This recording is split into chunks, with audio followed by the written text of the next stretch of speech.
So today, lads, is the big one. Not a big one, the big one. And I don't care if the WNBA want to, manufacture big games or they want to do this or they want to do that. I don't care. I don't care. We all know this is a battle between the best young guard in the league and the best rookie maybe of all time. And people being like, oh, Candace Parker won an MVP. Even Caitlin Clark 2 years ago. Caitlin Clark's first 10 games, she was like hovering at all-star level. Yes, final 30, she might have been the MVP. Olivia Miles did not have that 10-game role that Caitlin had. And Candace Parker won an MVP because of a fan vote. And let's be very clear,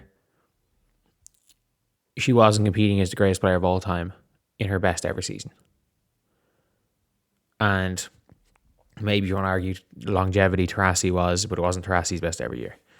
But yeah, anyway, the Minnesota Lynx are 6.5 point favorites to win this game based on odds, but ESPN's analytics have the Lynx as slight favorites. And so do I. I think Lynx win this game. But like, this game for me isn't as much about winning and losing. I mean, look, I think Lynx is the better team. I think they're a better team. I think they're better coached. I think you could argue that Indiana have 3 of the 5 best players on the floor. But Minnesota have the next 7 best. Like, if you're asking me, okay, the rest of the team, Lexi Hall versus K-Mac way better. Courtney Williams, even if you want to say the Fever are the 2 best players on the floor, which I think based on this season, you can maybe make that argument. Then it goes Miles, Fee, Aaliyah. Then it's Courtney Williams. Then Kayla McBride. Then Nia Coffey. Then Maya Caldwell. Then Chloe Bibby.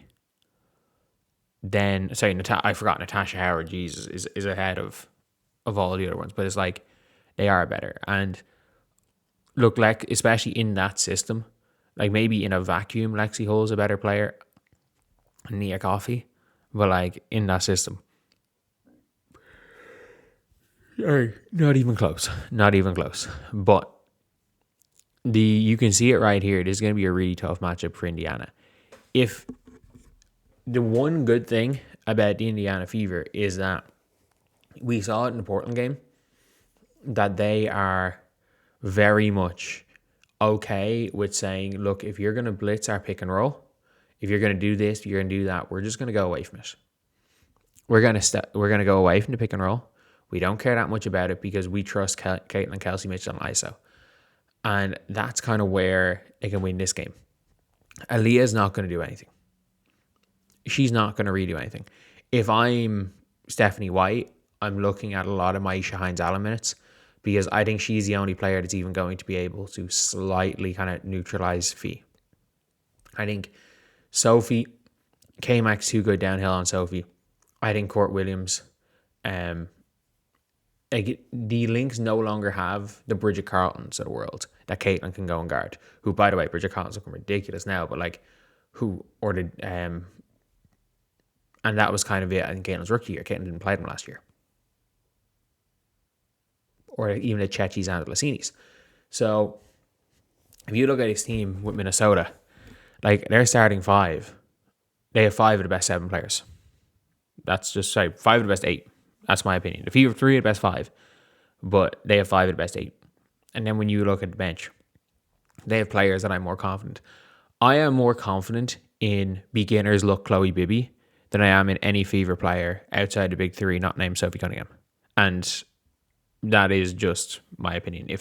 If Chloe Bibby is there sitting on the bench, I am more confident in Chloe Bibby as a beginner's look player than I am in any of the Fever bench. It's a pity because, like, I would have felt like this was a game where you would kind of need Raven Johnson for, because just the way they are on offense. And I just think when it comes to Minnesota, they are going to do what they've done for a few years.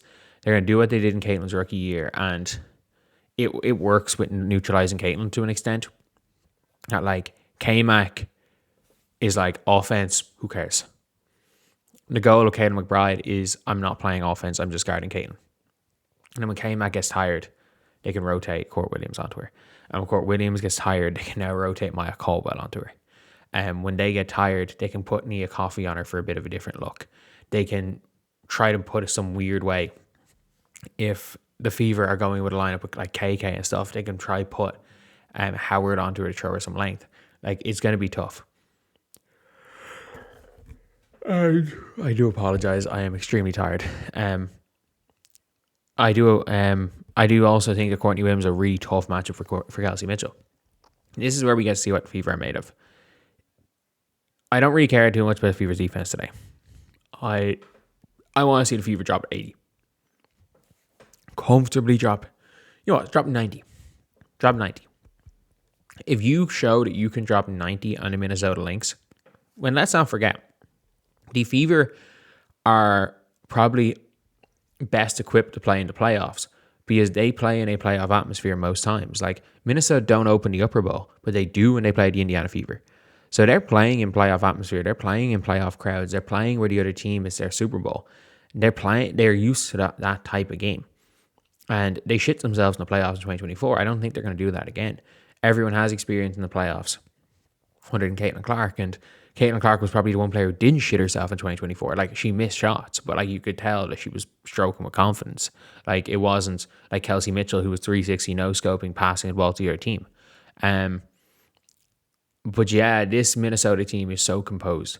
You have got the dynamite scoring of the Indiana Fever. And I think the Indiana Fever need to do what they did against Minnesota in 2024. Or heck, even Minnesota last year. Like, they played the Fever 3 times last year. 4 times? 4 times? I actually cannot remember. I remember there was one game in the regular season where it basically took KK out of the rotation for the rest of the year. And that is another big problem, is that KK is going to get murdered. Like, Fee's going to kill KK Timpson. I'm really interested to see what way Fever guard these screens. Do you funnel into Aaliyah? Like, do you funnel into Aaliyah or do you trap Olivia Miles? Do you make Fee beat you? Do you make Miles beat you? Like, this Minnesota is a really good basketball team. And I really want to see Steph White, because these are the type of games where I do feel like Steph White, like, well, she thrives in. But like, when you are a game plan coach where it's not like, where you can't just go, we're going to impose ourselves on this team, we're going to win. The Lynx are too good for that. Which I think Steph is a really bad coach in that regard. But I also think Steph is a good coach in a, I'm going to outcoach you battle. And she won the Commissioner's Cup by outcoaching Reeve. She outcoached both Smesko and Becky Hammond last year in the playoffs.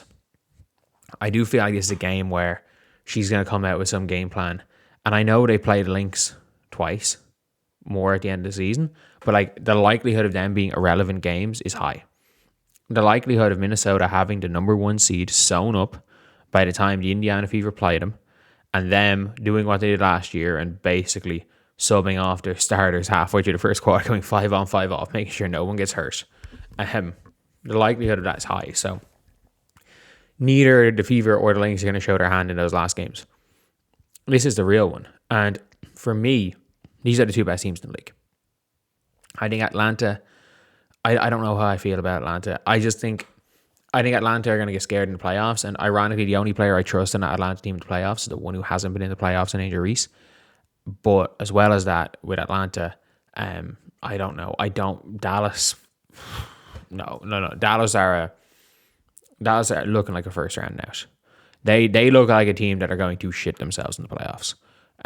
No question about it. They look like a team that are going to be scared in the playoffs. The Aces, you have Aja Wilson and Jackie Young.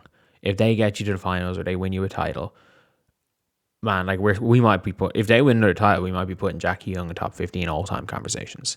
And then Liberty, I don't know. After Stewie wearing a top as a brain-dead coach, it doesn't seem like they like DeMarco. And yeah, for me, these are the 2 best teams. And this is that game where it's like, okay, I don't care what happens for the rest of the season.